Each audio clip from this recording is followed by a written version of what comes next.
안녕하세요. 개천에서 태어나 용이 된 30대 후반 여자입니다. 유명 학원에서 꽤 일하다 보니까 전 또래 여자보다도 벌이가 좋은 편이에요.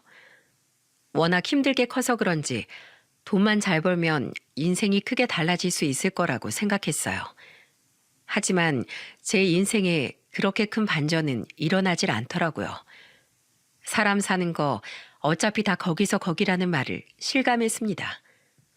그런데 돌이켜 생각해 보니까 제 인생이 크게 변하지 않은 이유엔 아빠란 인간이 한몫한 것 같아요. 하필이면 아빠라는 인간이 상종도 못할 사람이라 제 인생이 늘 사건의 연속이었습니다. 제가 너무 정없다고 생각하실 수도 있겠지만 지금까지 어떻게 살았는지 들어보시면 아마 제 말에 공감하실 겁니다. 저는 30대 후반이 된 지금까지도 아빠가 너무 원망스럽고 미웠어요. 왜냐하면 늘 엄마와 저희 삼남매를 힘들게 만드는 사람이었거든요. 그 당시 아빠 직업은 중학교 선생님이었어요. 번듯한 얼굴에 키도 큰 편이라 학교에서도 인기가 많던 선생님이었습니다. 이런 사람이 밥 먹듯 하는 게 뭐였는 줄 아세요? 놀랍게도 매일 밖에서 바람 피는 게 일인 사람이었어요. 그러다 보니까 집에선 엄마와 싸우는 게 일이었습니다. 제가 아주 어렸던 초등학교 시절에도 엄마 아빠는 자주 싸우셨어요. 엄마는 항상 아빠 옷에서 나온 여자 소지품을 보고 소리치면서 말했습니다. 당신 또 누구랑 붙어 먹은 거야? 이건 또 뭐냐고? 아, 왜 남의 옷주머니를 뒤져? 당신 이거 사생활 침해야. 가방끈 짧은 거 티내는 거야?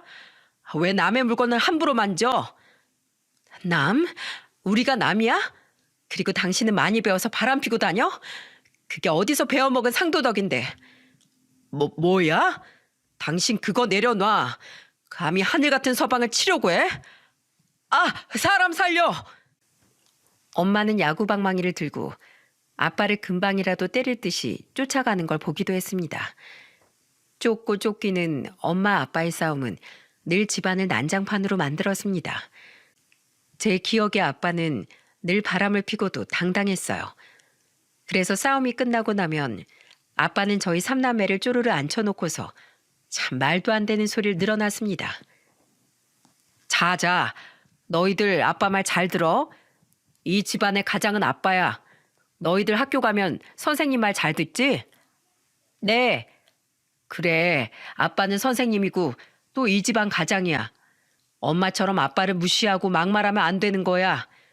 남자로 태어나면 다 실수도 하고 그러는 거니까 항상 이 아빠를 존경해. 큰오빠 남동생은 아빠를 멀뚱히 쳐다봤고 전 아빠를 보면서 물었습니다. 그럼 난 여잔데 실수하면 안 되는 거예요? 그렇지. 우리 경애가 똑똑하네. 여자는 항상 남자를 존경해주고 위해주는 게 본분이야. 네 엄마가 못 배워서 저래. 초등학교 다니는 딸한테 저런 말을 한다는 게 이해가 가십니까? 저런 인간이 아빠였어요. 자기는 늘 잘못한 게 없다고 억울한 척하면서 자식들을 두고 말도 안 되는 하소연을 하는 겁니다. 그런데 그때도 큰오빠랑 전 아빠 말에 반발심이 들었어요. 하지만 막내 남동생은 유난히 아빠를 잘 따르더군요. 그럴수록 엄마는 속이 썩어가셨습니다. 떡집을 운영하던 엄마는 그저 성실한 분이셨어요. 누구보다 자식들을 먼저 생각하시던 분이셨죠. 그래서 늘 자기도 모르게 애들 앞에서 싸우고 나면 어린 자식들한테 사과를 하셨습니다. 얘들아, 엄마가 미안하다. 집에서 큰 소리 나게 안 하려고 했는데 엄마가 너무 힘들어서 그랬어. 미안해. 저는 우는 엄마를 보면서 마음이 아팠어요. 큰오빠는 그런 엄마의 등을 어루만지면서 위로했습니다. 엄마, 저흰 괜찮아요. 다 이해해요. 그러니까 저희 신경 쓰지 마세요. 동생들은 제가 잘 다독일게요. 우리 큰아들이 언제 이렇게 컸어. 내가 우리 장남 덕분에 힘이 난다. 엄마가 못난 모습 보여서 미안해. 아니에요. 엄마는 한 번도 못났던 적 없으세요. 늘 슈퍼우먼처럼 멋있으세요. 큰오빠는 장남으로서 엄마한테 늘 힘이 되어주려고 노력했어요. 그때도 큰오빠는 아빠가 얼마나 말도 안 되는 소리를 하는 건지 다 알고 있던 겁니다. 그런데 막내 남동생은 엄마가 울어도 전혀 동요하지 않았어요. 그때 막내 남동생이 초등학교 3학년이었을 때였는데 뜬금없이 이런 소리를 하더군요. 그러니까 엄마가 아빠한테 좋게 말했으면 됐잖아요. 왜 아빠랑 싸워요? 막내 황당한 소리에 큰오빠가 화를 내면서 말했습니다. 너 지금 무슨 소리야? 엄마도 이유가 있었잖아. 아빠는 선생님인데 당연히 아빠 말을 들어야지. 엄마는 떡 팔잖아. 누가 그런 말 했어? 누가 그렇게 가르쳤어? 아빠가. 그리고 아빠가 만나는 사람도 나쁜 사람 아니야. 저번에 아빠랑 같이 아빠 여자친구 만났는데 나 과자도 사주셨어. 뭐? 네가 아빠 여자친구를 만났다고? 그때 막내 남동생의 말에 큰오빠는 물론이고 엄마까지 다 눈이 휘둥그레졌어요. 그래서 엄마는 막내를 붙들고 다급하게 물었습니다. 너 그게 무슨 소리야? 아빠가 널 데리고 누굴 만나? 아빠 여자친구 같이 만나러 갔었어. 아빠가 같이 가자고 했어. 뭐? 이 사람이 진짜? 엄마는 남동생의 말에 놀라면서 기가 막힌 표정을 짓더라고요. 저도 아빠가 여자친구가 많다는 걸 그때부터 어렴풋이 알게 된 겁니다. 그리고 그날 엄마는 아빠 또 한 번 크게 싸웠죠. 엄마는 그때 아빠 앞에서 가슴을 내려치면서 우셨어요. 당신이 감히 내 새끼를 데리고 그 여자를 만나? 어떻게 그럴 수가 있어?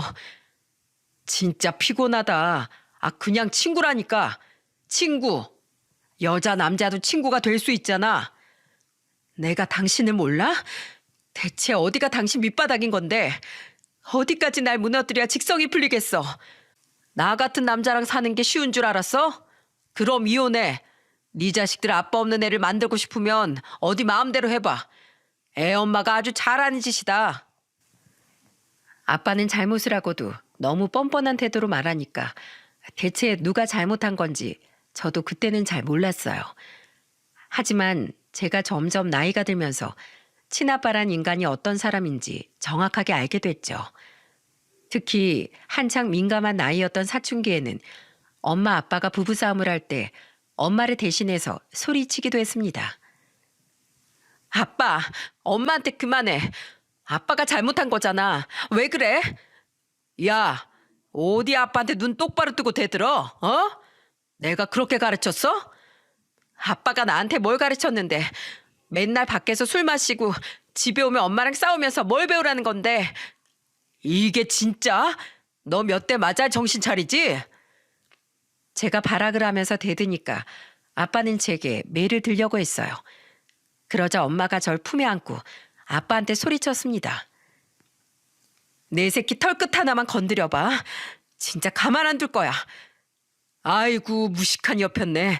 자식 교육이나 똑바로 시켜. 네 딸도 너처럼 살게 할 거냐? 에이 더러운 집구석. 아빠는 버럭 화를 내더니 집을 또 나가버렸어요. 그날 엄마 품에 안겨서 하염없이 울었습니다. 엄마도 절 끌어안고 목 놓아 우셨어요. 늘 가족들 눈에 눈물 마르게 하는 법이 없던 아빠는 밖에서는 신사가 따로 없었습니다. 그래서 동네 아줌마들은 엄마 가게에서 부러운 목소리로 말하기도 했어요. 남편이 학교 선생님인데 무슨 가게를 이렇게 하루도 안 쉬고 매일 열어. 돈 또 고른 거 아니야? 애들 키우려면 둘이 벌어야지.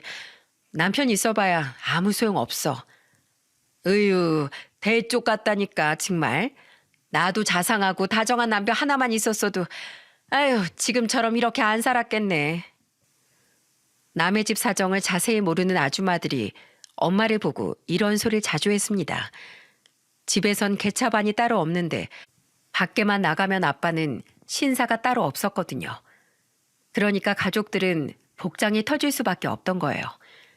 하지만 사람 미천은 언젠가는 다 드러나게 되어 있질 않습니까? 사람이 멋있다 계속해주니까 고삐가 풀렸는지 아빠가 음주운전을 하다가 딱 걸린 거예요. 그때 제가 고등학생이었는데 갑자기 허겁지겁 집을 나가는 엄마를 붙잡으면서 제가 물었습니다. 엄마, 어딜 그렇게 급하게 나가? 무슨 일 있어? 네 아빠가 음주운전을 했대. 지금 경찰서라는데 엄마가 가봐야 할 것 같다. 넌 집 좀 보고 있어. 급한 목소리로 저한테 말하고 나간 엄마의 말에 전 깜짝 놀랐습니다. 그동안 술 좋아하고 사고 많이 치던 아빠였지만 음주운전은 생각도 못했습니다. 그런데 알고 보니까 아빠는 그냥 음주운전도 아니었고 조수석에 여자를 태우고 음주운전을 했던 거예요. 정말 대단하지 않습니까? 지금 생각해도 못난 남편이 저지를 수 있는 사고는 다 치고 다니던 사람이에요. 그 결과 아빠는 그나마 다니던 중학교에서도 파면당하고 말았습니다. 음주운전의 외도까지 밝혀지면서 결국 불명예스럽게 학교를 떠나게 된 거예요. 그때 큰오빠는 원망스러운 목소리로 아빠를 보면서 소리쳤어요. 아빠한테 대체 저희는 뭐예요? 예? 한 번이라도 자식들 입장에서 생각해 보셨어요? 이미 이렇게 된 거 어쩌라는 거야? 어? 지금 내가 너한테 해명한다고 뭐 달라져? 전 평생 아빠 용서 못해요. 왜 그렇게 엄마를 힘들게 하는데요? 야, 나도 네 엄마 때문에 얼마나 힘든지 알아? 그러는 넌 내가 얼마나 힘들지 생각이나 해봤어? 지금 그걸 말이라고 하세요?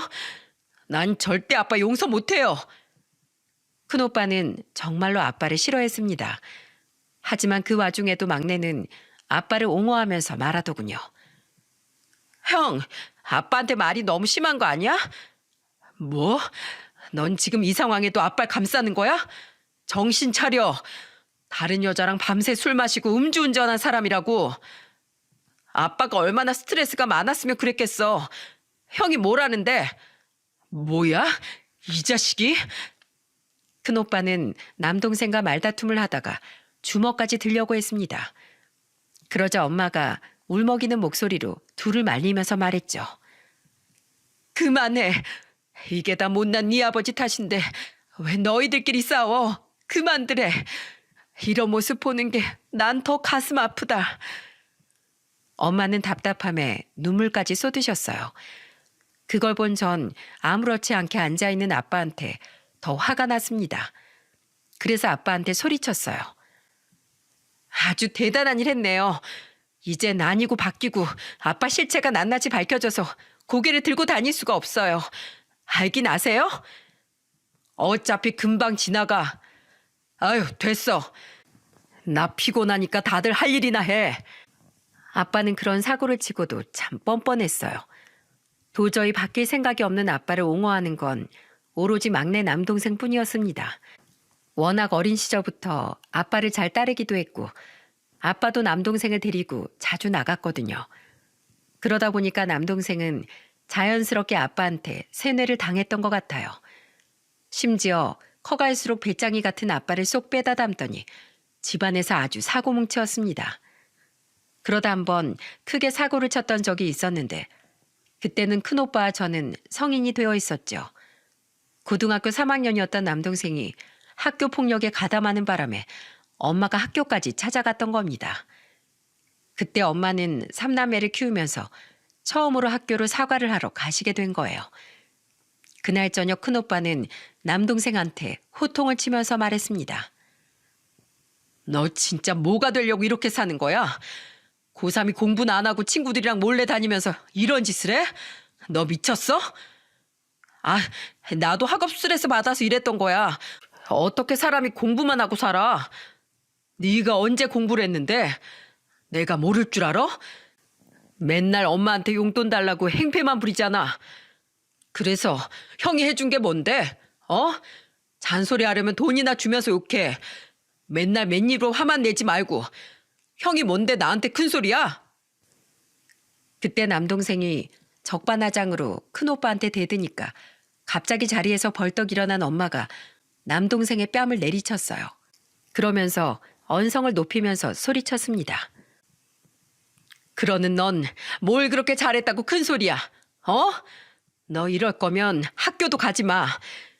애들이랑 몰려다니면서 애들이나 괴롭히라고 뼈 빠지게 벌어서 내가 학교 보내는 줄 알아?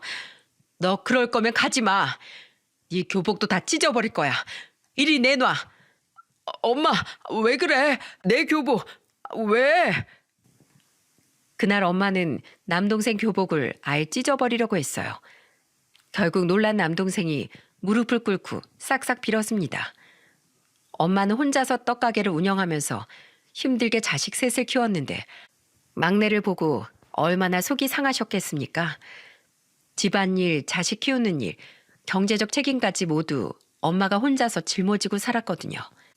엄마가 혼자서 이 모든 걸 짊어지는 동안 아빠는 놀고 먹기 바빴습니다. 사람이 망나니인가 싶을 정도로 하고 싶은 것만 하고 살았어요. 저랑 큰오빠는 점점 커갈수록 아빠라는 존재가 너무도 한심했어요. 중학교 교사직에서 파면당한 후로 일이라는 걸 제대로 해본 적이 없었습니다. 심지어 큰오빠가 중견기업에 취업을 하니까 노골적으로 용돈을 바라면서 말하더군요. 장남이 취업했으면 알아서 아빠한테 용돈을 챙겨줘야지. 뭐 하는 거야? 장남이 이러니까 동생들도 아빠 얘기를 개똥으로 하는 거잖아. 아빠를 개똥으로 알게 만든 사람이 누군데? 아빠가 스스로를 그렇게 만들었다는 생각 안 들어? 자식들 보기 창피하지도 않냐고. 뭐가 창피해? 나 없었으면 너희들 세상에 태어나지도 못했어. 아빠 아들로 사느니 안 태어나는 게 낫지. 다신 나한테 돈 타령하지 마. 나 이만큼 키워준 사람 아빠가 아니라 엄마야. 아빠가 밖으로 나돌아다닐 때도 끝까지 우리 지켜준 사람이 엄마라고. 지 엄마만 위할 줄 알지. 아이고, 자식들 있어봐야 아무 소용없네. 아빠는 부모로서 의무는 안 하면서 자식들한테 효도하라면서 강요까지 했어요. 그러니 아무리 친자식이라도 질리지 않겠습니까? 심지어 큰오빠가 결혼할 여자를 데리고 왔을 땐 정말 집안 망신이 따로 없었어요. 예비 며느리가 인사를 온다는데 만취가 된 채 집에 온 거예요. 그날 엄마가 신신당부하면서 아빠한테 미리 부탁까지 했었거든요. 당신 오늘 입 조심할 거 아니면 아예 들어오지 마. 내가 왜? 예비 며느리가 오는데 내가 왜 나가? 나 이 집안 가장이야. 뭘 했다고 가장이야? 세상에 입만 살아있는 가장이 어딨어. 입 조심할 거면 있고 또 입방정 떨 거면 그냥 밖에 있어. 아빠는 엄마 말에 서운했는지 결국 집을 박차고 나갔습니다. 온 가족이 걱정했는데 차라리 나가 있는 게 다행이라고 생각했어요. 그리고 큰오빠가 새언니를 데리고 왔더라고요. 엄마는 반가운 목소리로 반겨줬죠. 큰오빠 여자친구는 인상도 좋고 참 참한 사람이었어요.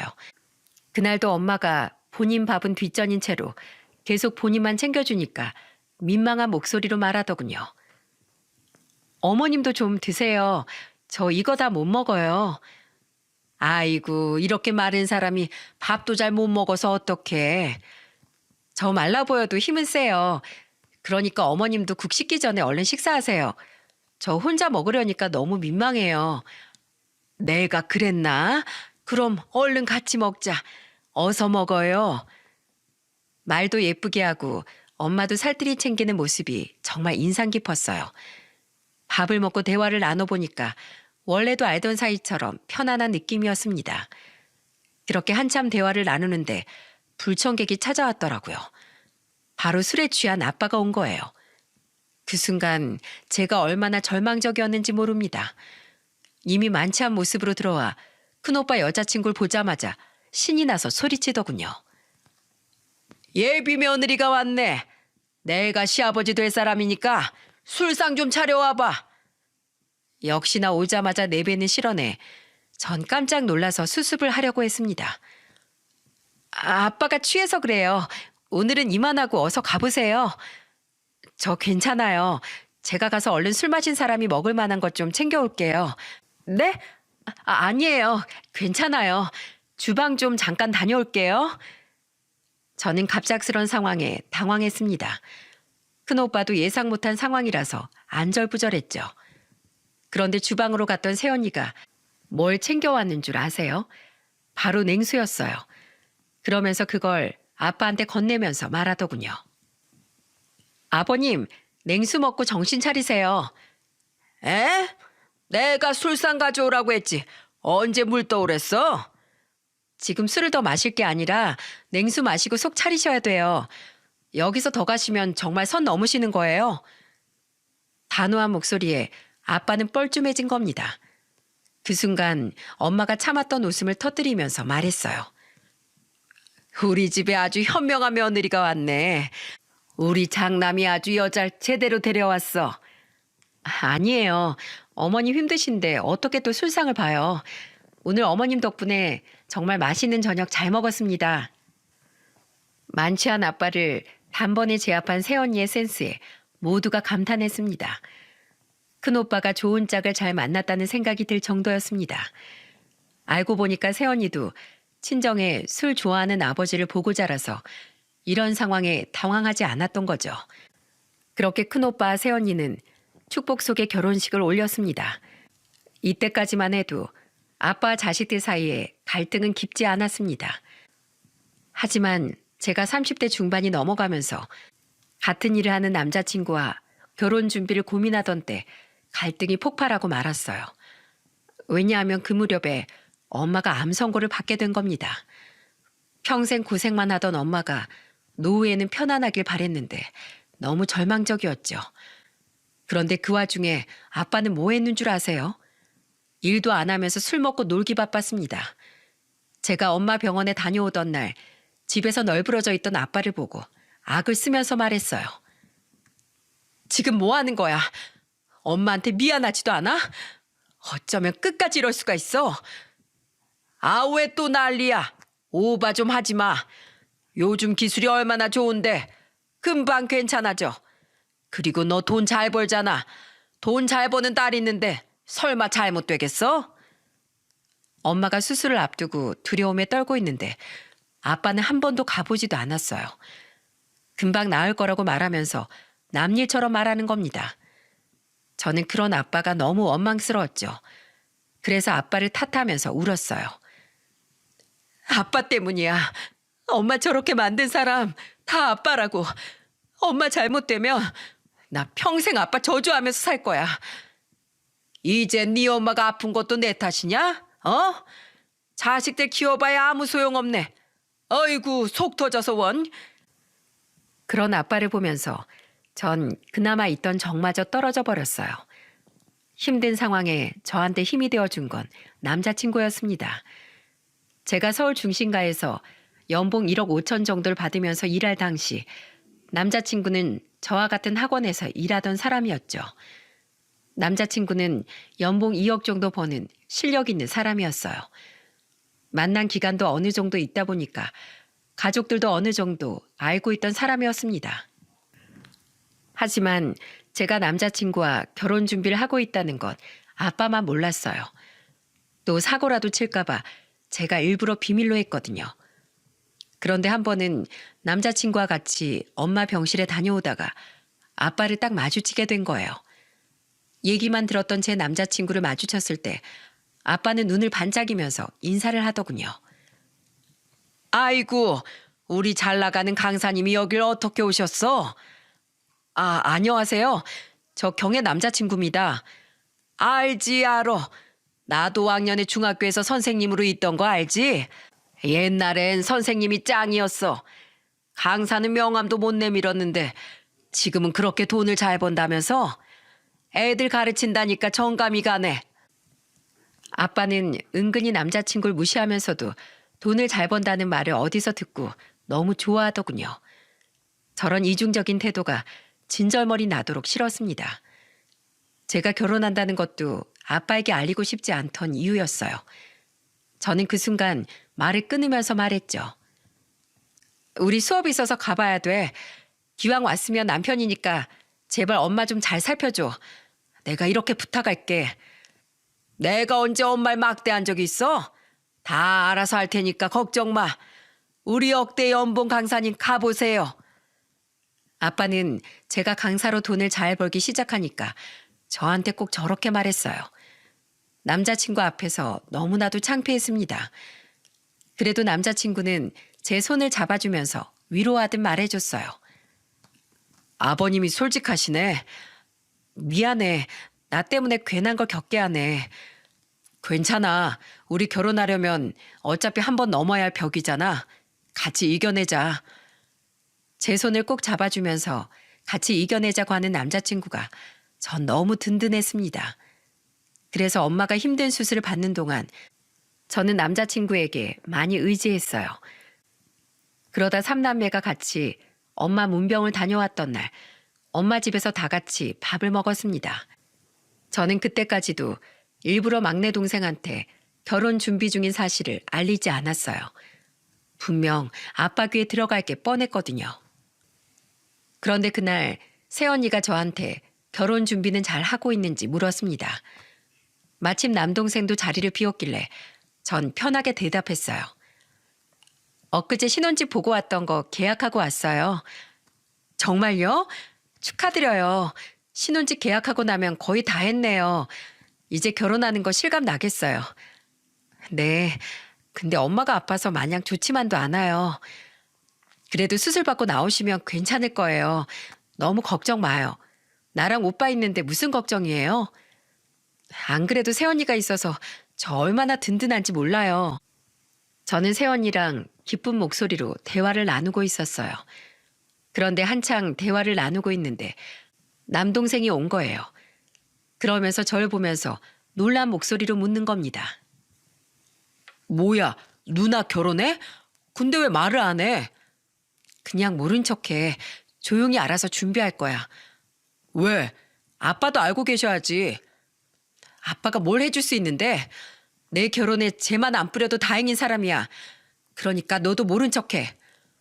누나 아직도 옛날 일 때문에 아빠를 미워하는 거야? 남자가 바람 좀 필 수도 있는 거지. 뭐? 너 지금 그걸 말이라고 하는 거야? 그럼 엄마는 그런 일 당해도 되는 사람인 거야? 에이, 뭘 또 그렇게까지 생각해. 살다 보면 그럴 수도 있는 거지. 남동생은 왜 아빠도 모르게 준비하냐면서 제게 화를 내더라고요.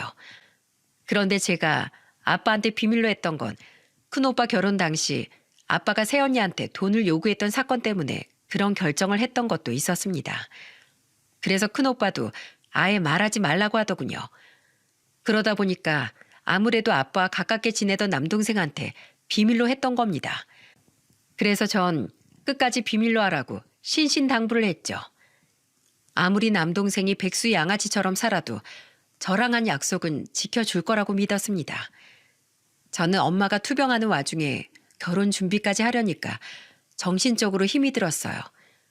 수술하고 나서도 차도가 없던 엄마 상태에 저는 덜컥 겁이 났습니다.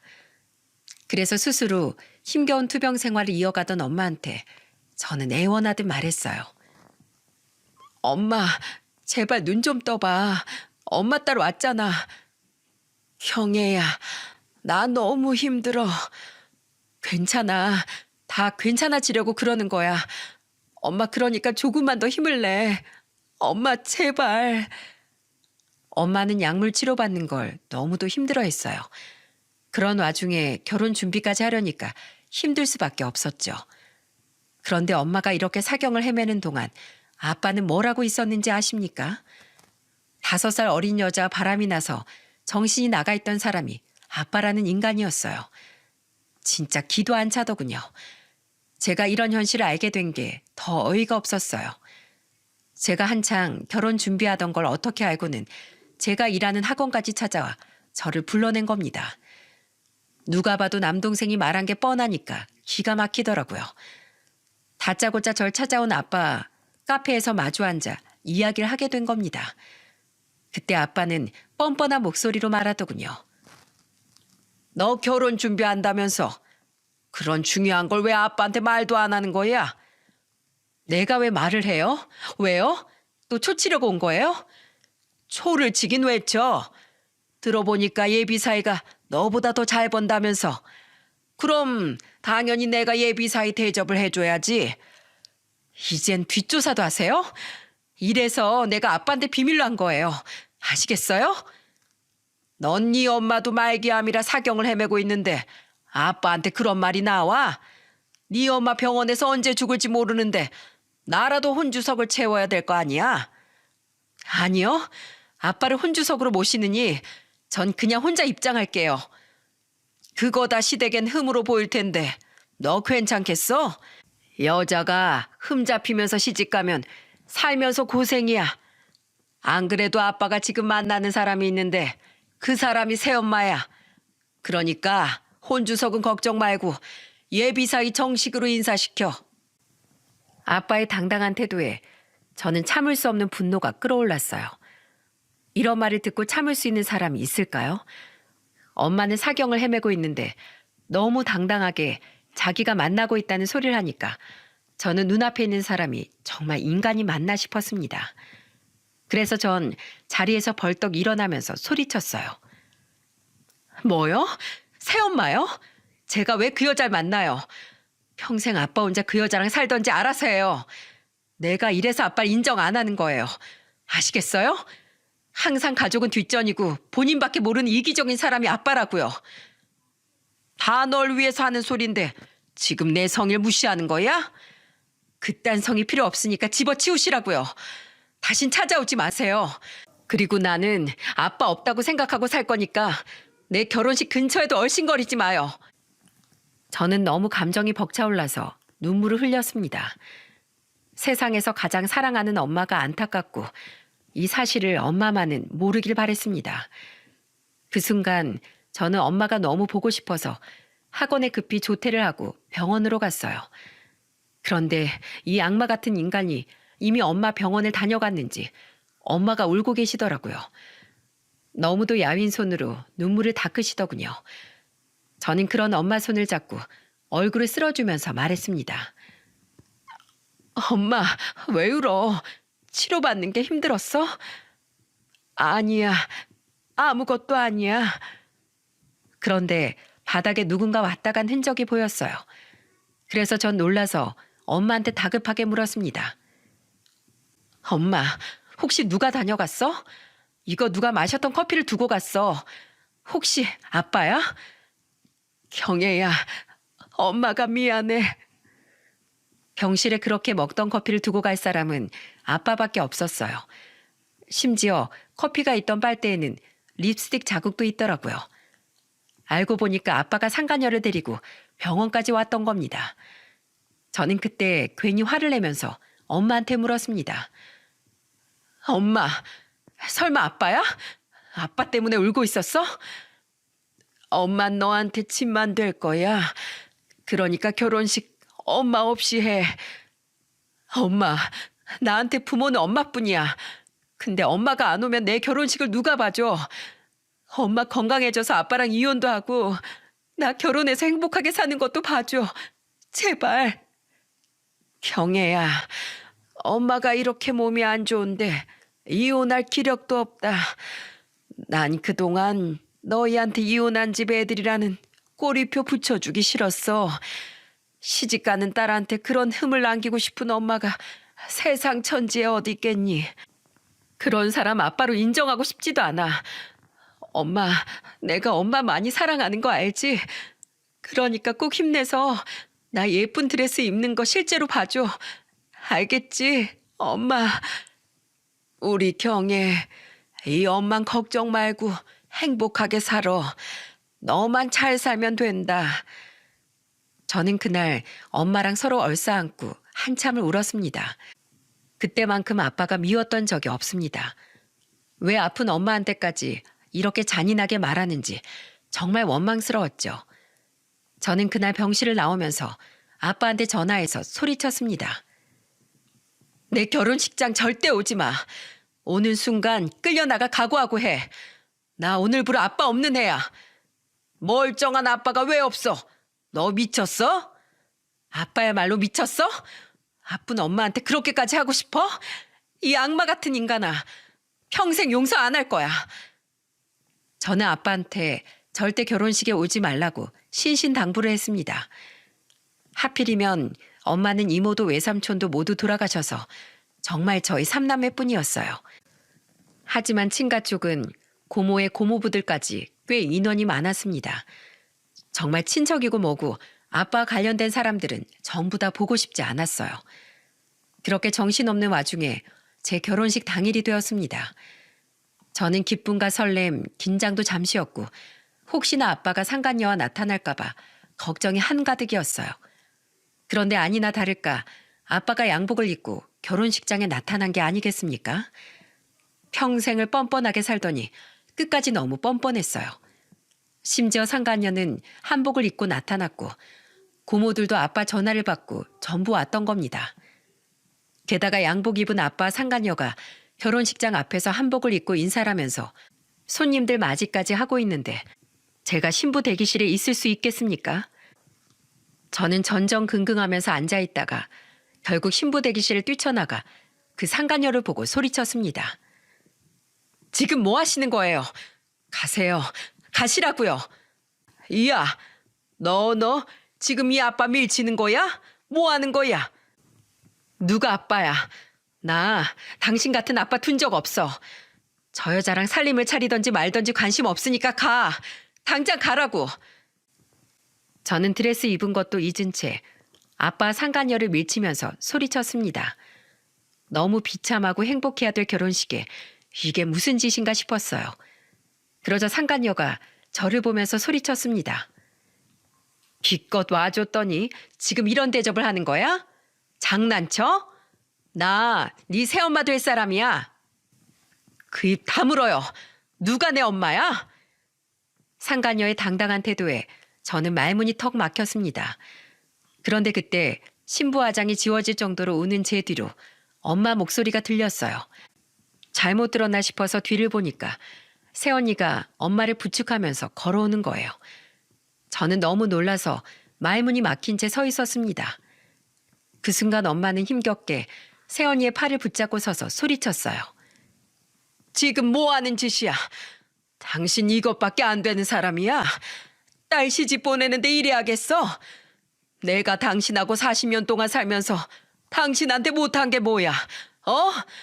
내가 부탁했지. 죽은 날 얼마 남지 않은 내가 경혜 결혼식에 가지 말라고 부탁했잖아. 그런데 이런 짓을 해? 그때 엄마는 들고 있던 지팡이를 휘두르면서 말했어요. 그러자 아빠는 놀라서 소리를 질렀고 그 순간 식장에 있던 사람들이 다 쳐다봤습니다. 그리고 그 순간 엄마는 새언니가 잡고 있던 손을 놓더니 상간녀한테 가서 뺨을 후려치면서 소리쳤어요. 넌 가짜야. 어딜 감히? 내가 우리 딸 진짜 엄마라고. 네가 우리 딸 낳기를 했어? 뭘 했어? 넌 나의 자격 미달이야. 이 여자가 미쳤나? 지금 나 쳤어? 오늘 내일 안에 아줌마가 오는 게 딸한테 더 민폐 아니야? 우중충하게 와서 뭐 하는 짓이야? 그 상간녀는 반격을 하려는지 손을 들었고 저는 그 순간 그 여자의 손목을 잡았습니다. 그리고 구두굽으로 그 여자 발을 밟으면서 소리쳤어요. 어딜 감히 손대? 너 같은 여자가 감히 손찌검할 사람이 아니야. 알기나 해? 그 순간 엄마는 쓰러지셨고 결혼식장이 완전히 난장판이 됐어요. 그러자 큰오빠는 순식간에 벌어진 상황에 아빠한테 달려가서 소리쳤습니다. 당신이 친아빠라는 게 너무 수치스러워. 오늘 당신이 한 지 평생 후회하게 만들어줄 거야. 당장 따라 나와. 그렇게 아빠는 큰오빠의 손에 끌려나갔고 저한테 발이 밟힌 상간녀는 고통스러운 비명을 지르다가 아빠를 쫓아서 뛰어갔어요. 아무것도 모르고 하객으로 왔던 친가족 식구들은 이런 사실을 몰랐다가 모든 걸 알게 되자 혀를 찼습니다. 친가족 식구들은 당연히 엄마가 올 줄 알았는데 상간녀가 나타나서 의아하게 생각했던 거예요. 그렇게 난장판이 된 결혼식장을 정리한 건 예비 남편이었습니다. 예비 남편은 직접 방송까지 해서 30분 뒤 예식을 시작하겠다면서 양해를 구했어요. 그리고 혼란스러운 식장을 정리하고 있었어요. 그렇게 저는 한참을 울다가 예식을 시작하게 됐습니다. 큰오빠는 아빠 상간녀가 식장에 못 오도록 끌고 나갔습니다. 그 사이 엄마는 응급처치를 받고 결혼식장의 혼주석에 앉으셨어요. 다행스럽게 시부모님이 이해를 해주셔서 저희 엄마가 컨디션을 어느 정도 회복할 시간을 벌 수 있었던 거죠. 그리고 저희가 마지막 예식이라 식장 측에서도 사정을 이해해줬던 거예요.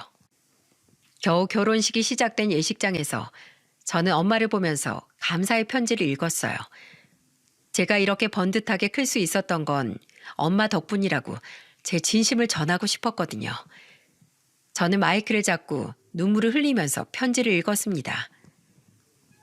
엄마, 죄송합니다. 엄마를 지켜주지 못해서 죄송해요.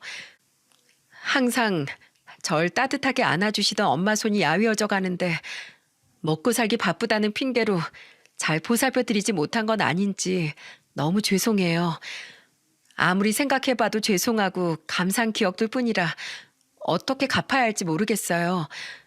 전 아마 엄마처럼 강인한 엄마가 되지 못할 것 같아요.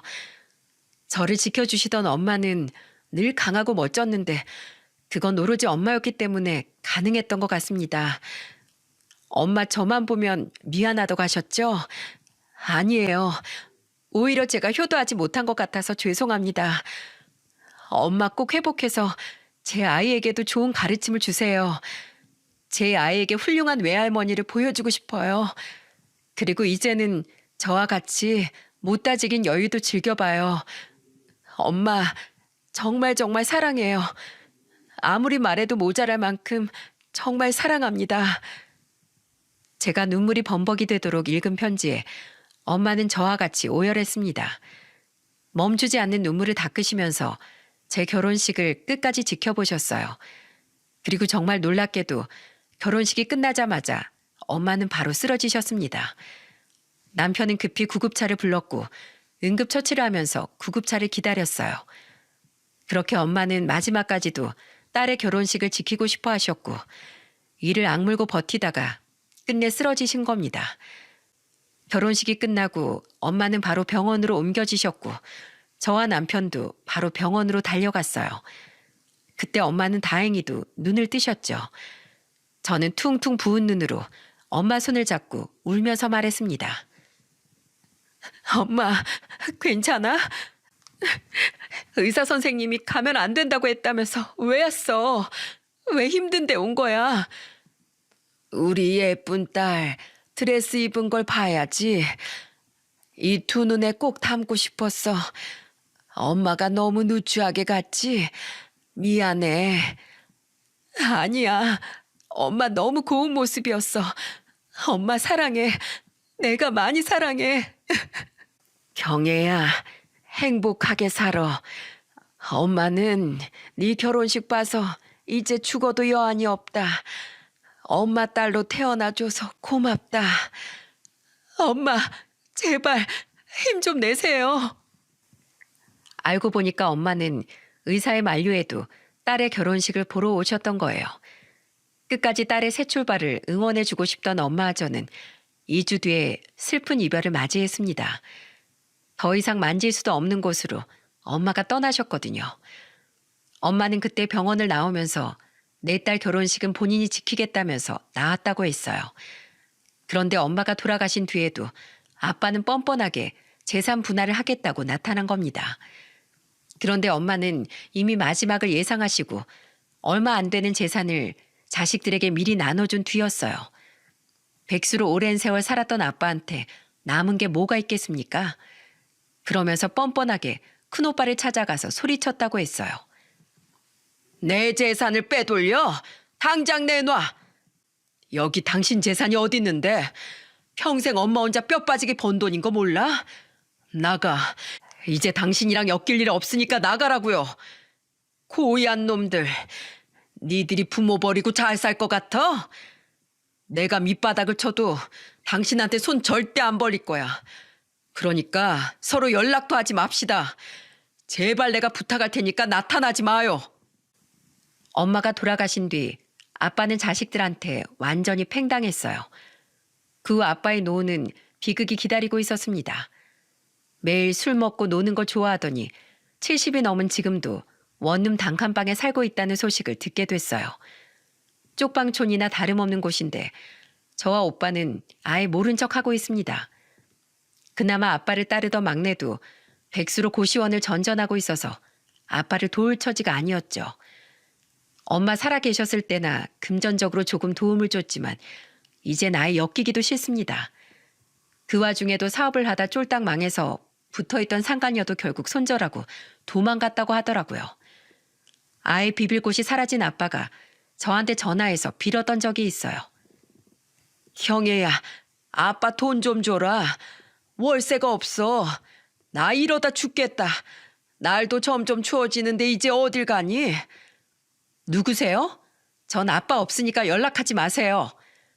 형애야, 내가 잘못했다. 제발 부탁이다. 먼저 자식들 무시하고 산 건 아빠예요. 그러니까 평생 그렇게 사세요. 다신 연락하지 마시고요. 이게 아빠와의 마지막 통화였어요. 그리고 지금은 아예 연락도 안 하고 지냅니다. 매몰차다고 할 수 있겠지만 살면서 엄마와 저희가 겪었던 고통에 비하면 세 발의 피해요. 그냥 없는 듯이만 살았어도 이러진 않았을 겁니다. 지금은 엄마가 떠났지만 아직도 제 가슴에 살아있는 것 같아요. 제가 이 사연을 쓴 것도 얼마 전 엄마 생신이었기 때문이에요. 살아 계셨다면 사위와 며느리의 축하를 받으면서 행복한 시간을 보내셨겠죠. 큰오빠는 예쁜 딸을 낳고 잘 살고 있어서 엄마가 보셨다면 너무 좋아하셨을 거예요. 힘든 시기 힘이 되어준 남편이 있어서 저도 지금은 잘 살고 있답니다. 엄마에게 받았던 사랑은 남편에게 표현하면서 살고 있어요. 생전에 한 번이라도 더 안아드릴 걸 지금은 참 후회가 되네요. 여러분들도 가족들에게 표현하면서 사시길 바랍니다. 그리고 꼭 생전에 부모님과 사진, 영상도 많이 찍어두세요. 엄마 목소리가 그리운데 들을 곳이 없어서 너무 슬프네요. 바빠도 한 번이라도 더 놀러 다닐 걸 참 후회가 됩니다. 날이 좋은 가을에 가족들과 즐거운 시간 보내세요. 아름다운 가을에 가족들과 행복하시길 바랍니다. 감사합니다.